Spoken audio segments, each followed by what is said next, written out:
আমরাও তো এককাল স্কুল গেছি, আমাদের সময় এরকম ছিল না। আমরা বেটা ছেলে বেটি ছেলে খেলা করলে কেউ কিছু বলতো না।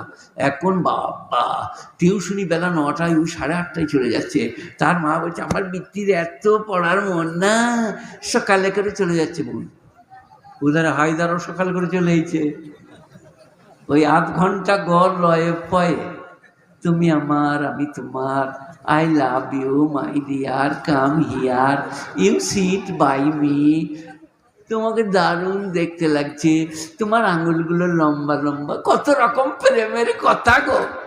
টিউশনি চলছে, আবার একটা বই হাতে করে চলে এইছে। শকতদা কোথায় গো?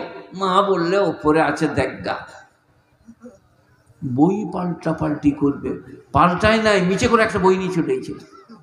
বলে ভূগোল পাল্টাবো বললি যে, শকতদা তুমি বুঝতে পারছো না, তোমাকে একবার দেখবার লেগে এলো, বই ফই কিছু নাই।